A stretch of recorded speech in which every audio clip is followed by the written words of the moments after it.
So I'm here with Chad Elkins of 25th Century Game. What is up, buddy? We haven't seen each other in a minute. So good to see you, sir. Even though it's just over the video camera instead of our usual, somewhat regular, hangout gameplays. So it's good to see you either way. Good to see you. Yeah, so this is about as good as it's going to get when we talk about doing a designer diary where we talk about the newest game in the 25th century lineup, Tutankhamun. So this is an interesting one because we have a lot of I have a lot of questions, and I'm sure the audience wants to hear your feedback about how this game came about. So let me start off with this question right here. So Tutankhamun, give us a little background about this game that's originally created by Reiner Knizia and was published in 1993 originally. Tell me a little about it. Yeah, so first of all, congrats on saying it correctly. So that was probably the first time. And like more than once in a row. Like you got pretty good there. I'm not overthinking it.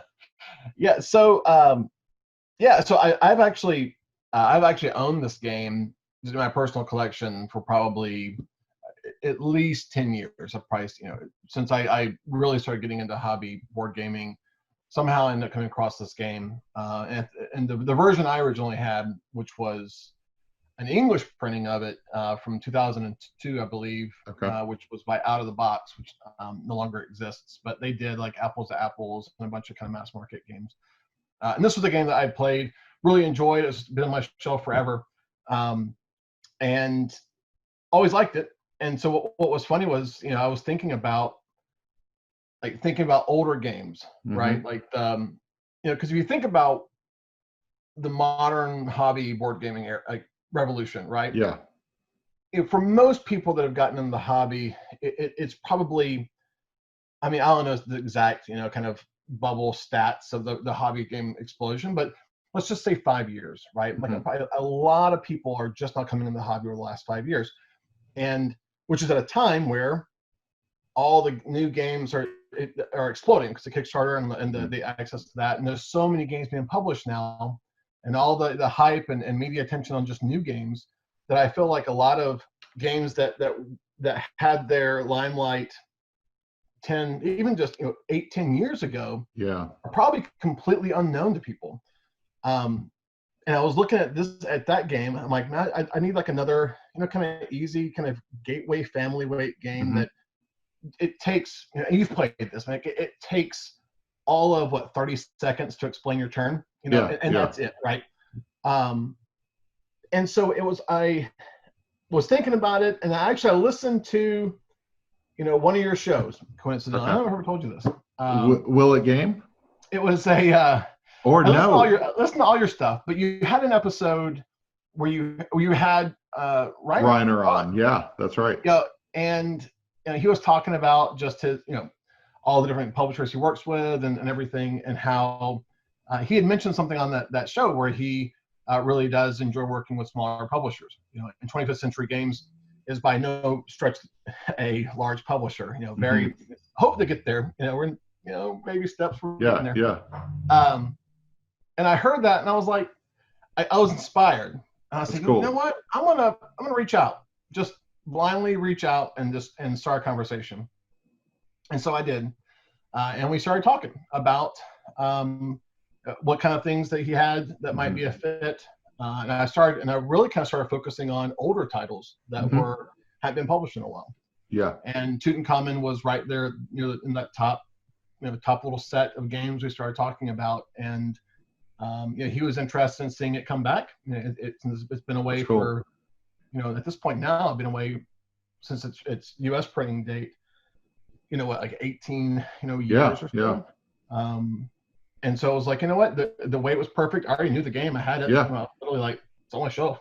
Yeah. And we started, and we started to bring it back. And then of course, you're looking back at a game. That the original version was 1993, as you said, and that was a German publication. So that was only released in Germany, and so that I actually got a copy of it. So this is actually what it looked like, the original German edition. Nice. So very, it's a very big box, but it's a very thin box. So it's wasn't an uncommon shape back then, but released by Amigo Spiel.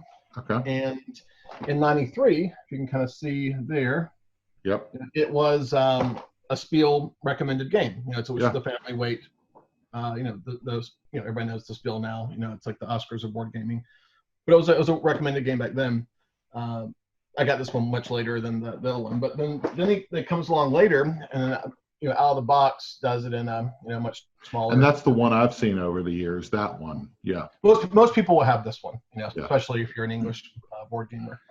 So, you know, but when you're looking at these older games, even though it's still a good game, you know, the mechanics and the hobby, you know, have, you know, really kind of, design has changed, right? You know, I think in what modern day 2020-ish gamers, what they expect out of a game has probably changed. You know, there obviously some classics still exist and how they are, you know, but you know, we went into it and trying to resurrect this game from not just let's just slap some new art on it, you know, make it look good, put it back out. You know, what we really wanted to do was I wanted to reimagine it, you know, from I didn't want to take away from what people had. If they have the game, I want to make it still feel like the same game. Correct. Yeah. But if you've never played the game, you don't really know, you know. But I don't want to stray far from the roots.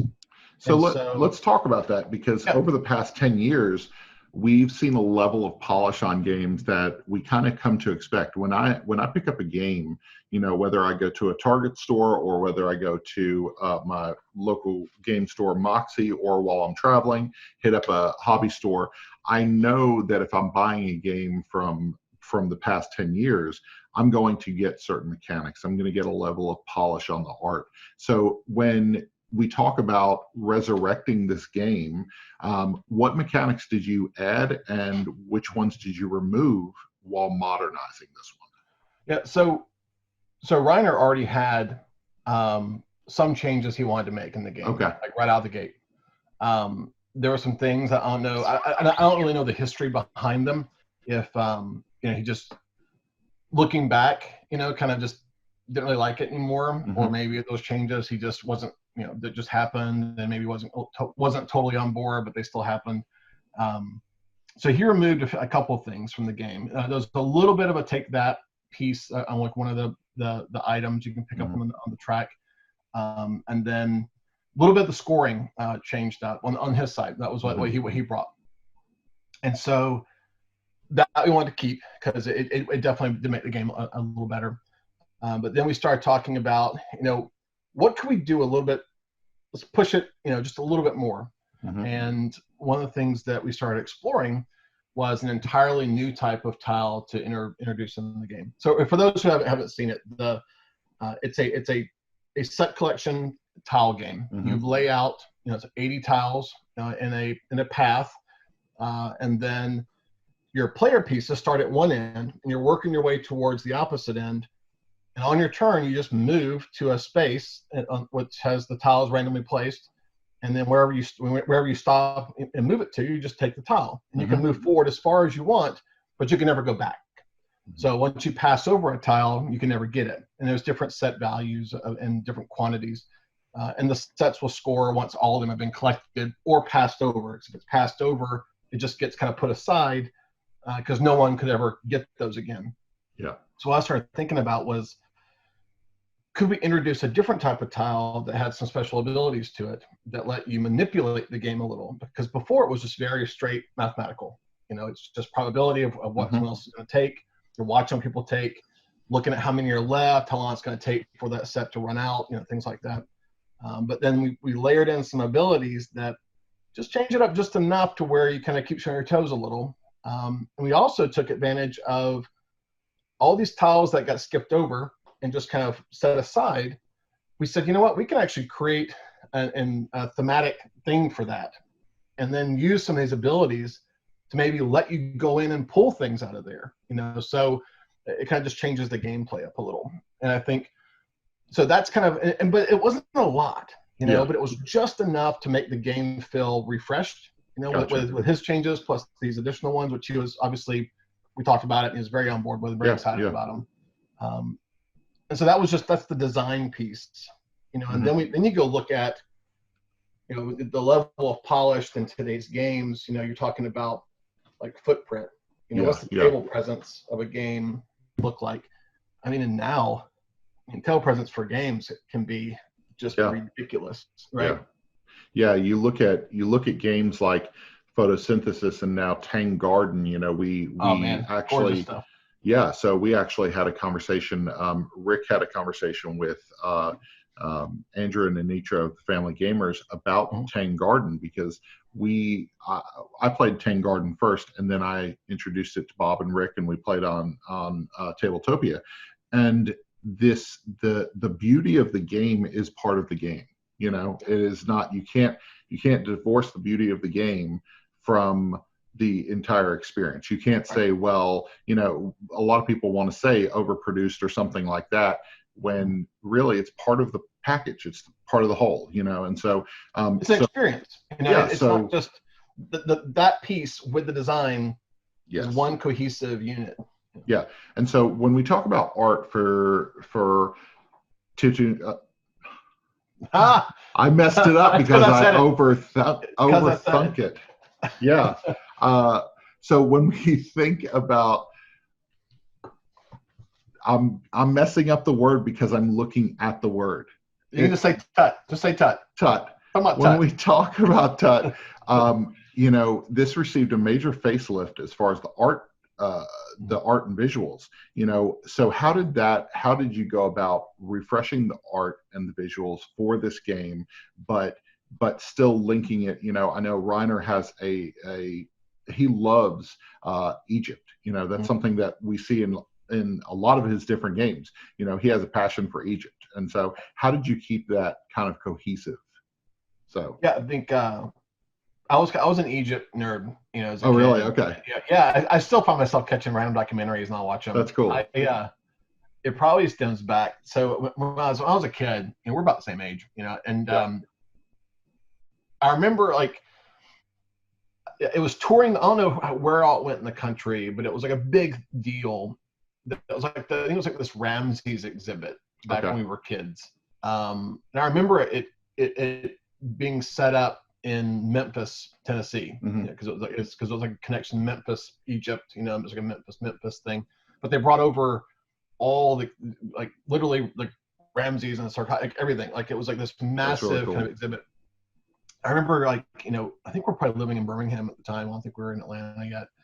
I remember my parents taking me, you know, and then, of course, got like some stuff in the gift shop, like the little papyrus hieroglyphic stuff, like a poster. And that was in my room for like most of my childhood until like we moved. That's awesome. I was like in middle school. So I was always like, I'm always been fascinated with the culture and like what happened back then. You know, it was a fascinating civilization, and like Stargate, of course, is cool. You know, right? So Stargate, I remember seeing Stargate with my best friend as a child and being like, oh, this is amazing. I think I hate sand, but I could get into Egypt. You know? Yeah, like that's what happened. I had no idea. So we start thinking about, you know, at its root, Tut's an abstract game. You know, and really a lot of Knizia games are abstract games with a theme that's put on them, like Lost Cities, for example. Yeah. Fantastic. One of my favorite two-player games of all time. Purely just an abstract numbers game with an adventurer kind of theme put on it. But that could literally be anything. Yeah. And so Tut, with the artifact thing, you're collecting all these different artifacts. We didn't change that. You know, you're still collecting Senate boards and, like, you know, scarabs and like things that were in Tut's tomb was always been the original kind of like statues and stuff you're trying to pick up. So I didn't want to change that because I still wanted to feel like you were doing it. But the shape of the game itself, it's purely tiles, but the tiles are shaped in a certain way. Let me get one out here. So like this is, let me show the backside. So let me illustrate my point better. So they're like, you know, this is the exact same shape that's always been on the tiles. And so when you put them together, they kind of start to form a curve. Mm-hmm. And so when you lay them out, you basically have to kind of wind them across your table, because and you can kind of alternate them to make them go in a straight line. But for the most part, you just assemble this winding thing. And even in the original, the rules, it says like winds like the Nile. Mm-hmm. So the earlier versions of the game had a pyramid, a little, the newer one had a plastic pyramid, and the original one had a cardboard pyramid you folded over. That no purpose, like literally, it served no purpose at all. Yeah. And so we're like, well, I want to keep the artifact thing, but like, why are we picking up artifacts? Like, what's the reasoning for it? Let's try to see if we can get the theme a little bit deeper.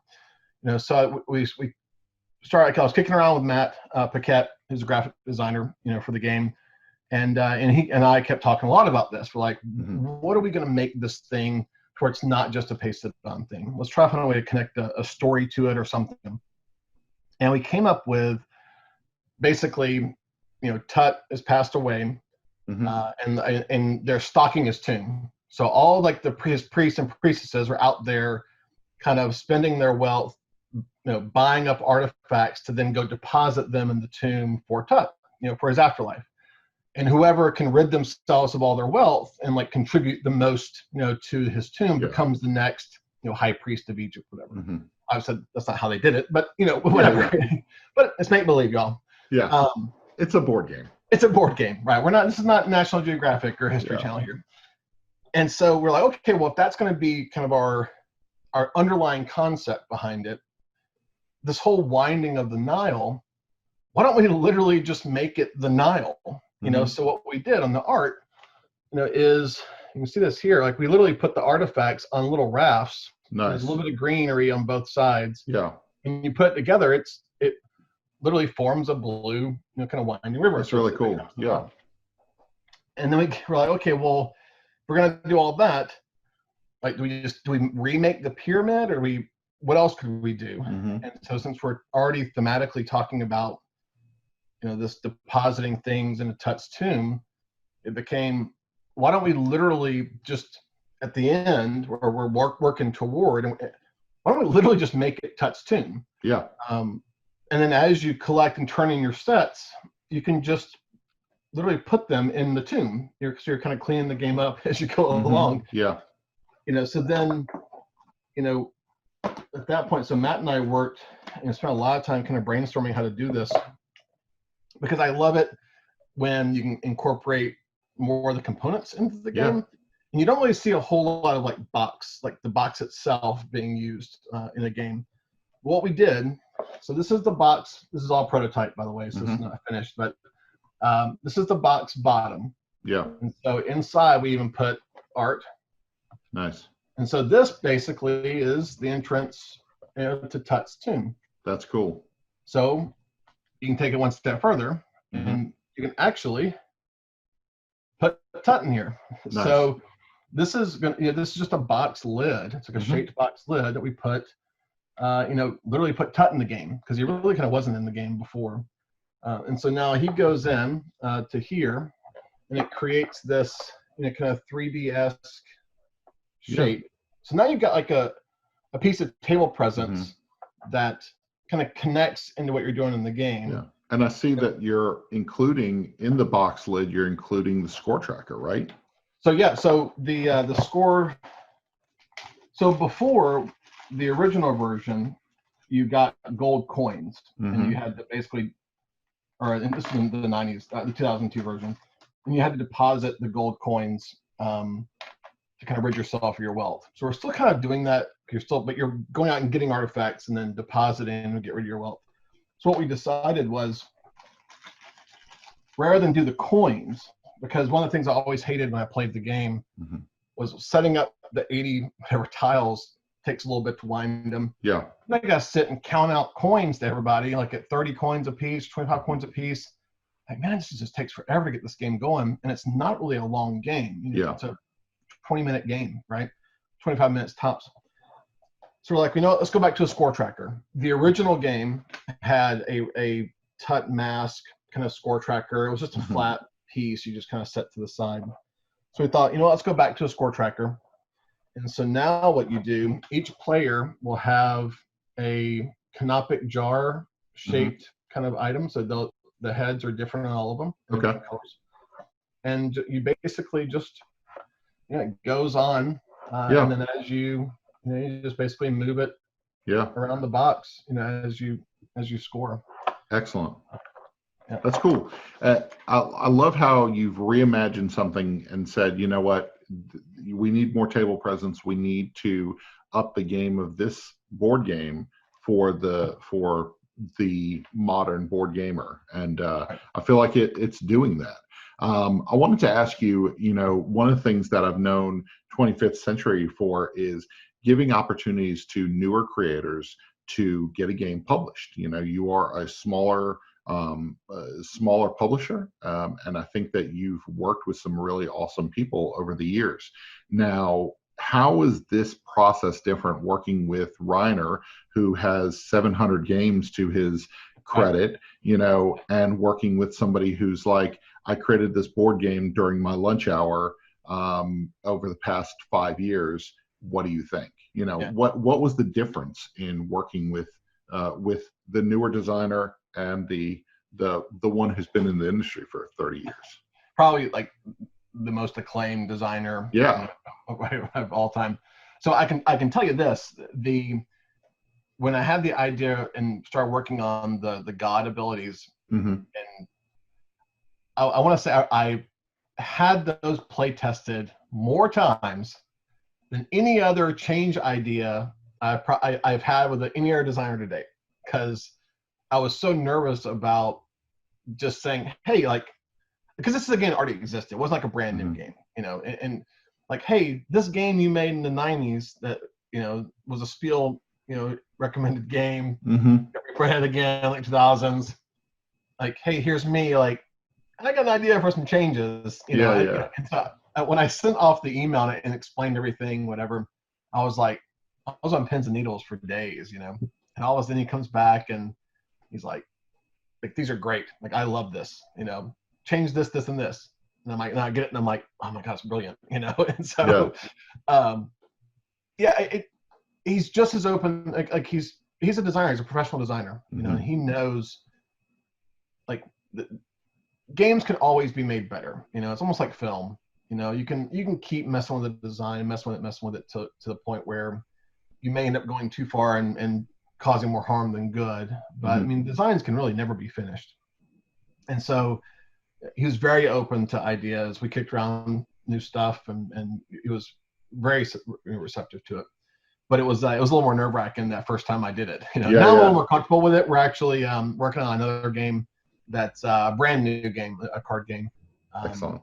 And so it and it hasn't been published before, so I don't have the history behind the game, where you can't take a game that's existed for almost 3 decades and 2.5 decades and radically skew away from that game, right? We still had to play in the same space.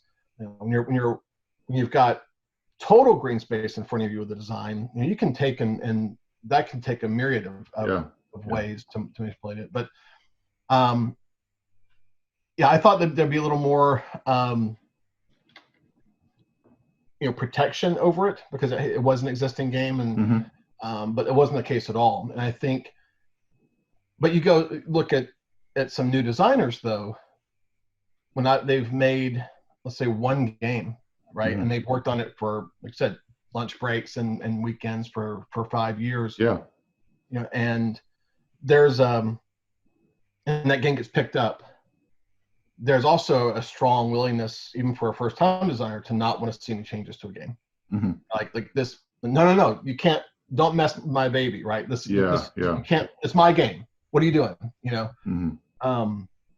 That, and I'm like probably one of the most laid-back publishers probably out there. Like when I look at signing a game, one of the things I'm very open about is the fact that, like, hey, this is not going to be a throw it over the fence, and then in 2 years, I'm going to send you a copy in shrink wrap and be like, here you go, here's your game. Like, this is what it is now. And it could be, totally different. And there are a lot of publishers where that is the designer-publisher relationship.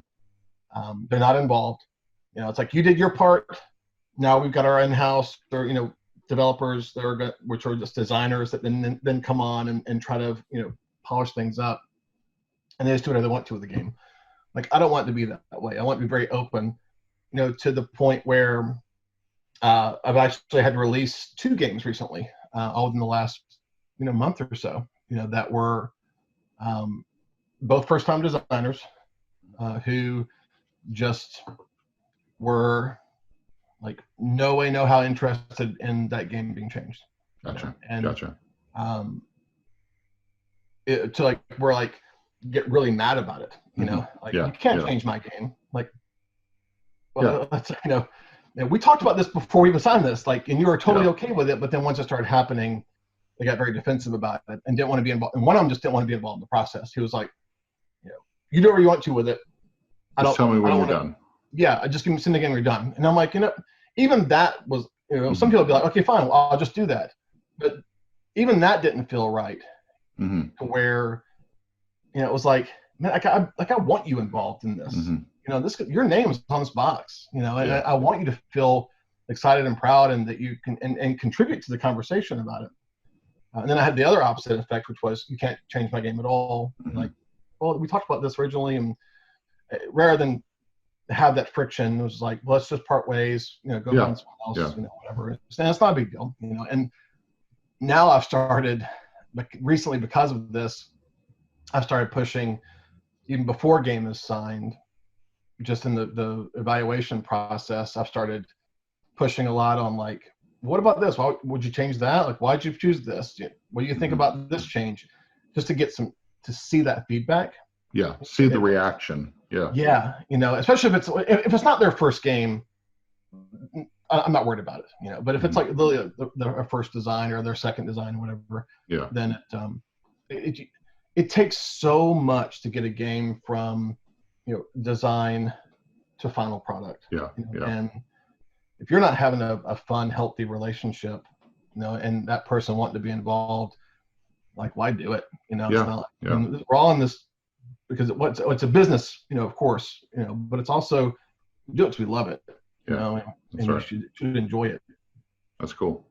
Well, very cool, Chad. I think that'll do it for our time. Thanks so much for giving us a little tour of the process behind Tutankhamun, and like, I'm trying. So I told Chad right before we started this interview that every time I look at the name of the game, every time I look at it and I try to phonetically spell it out, like pronounce it, I destroy the game's name every single time. So going into this interview, I told you that, and then I flawlessly said the name of it like 3 or 4 times, and then looked at some notes, and I was like, well, there went that. So you're probably the same problem with some of all the David Churchy games, like the board and dice games, like Teotihuacan and like. Oh yeah.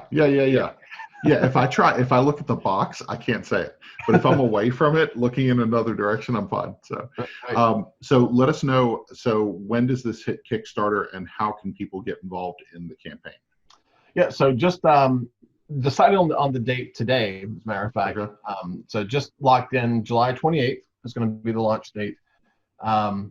If you can go to 25thcenturygames.com, you'll see a Tutankhamun, logo on the homepage. That will take you to the Kickstarter if it's live when this video is going to air, or it'll take you to the preview page, which is kind of like an advanced notification page, which is relatively new for Kickstarter. You can basically just opt to be notified when it goes live, which is great, because then since it goes live, you get an alert, and then you're automatically following the game, and you get another notification at 48 hours if you missed the first one. But, so it's kind of like saving a game, So just go to the 25th Century Games. You can find it. It's really easy to kind of click through and check out our social channels. Will obviously be probably overfull. It's a short campaign though, so I'm actually only doing a 16-day campaign this week. Okay, nice. Okay. We'll try to pull it in by 1 week and see, compressing it down like that 6 days, if it makes a difference or not. Excellent. Well, you guys get on it on July 28th. You can check it out on Kickstarter. Thanks so much, Chad, and thank you. Hope it's an awesome campaign, man. Me too. Thanks. Good seeing you, Ron. Thank you for having me on.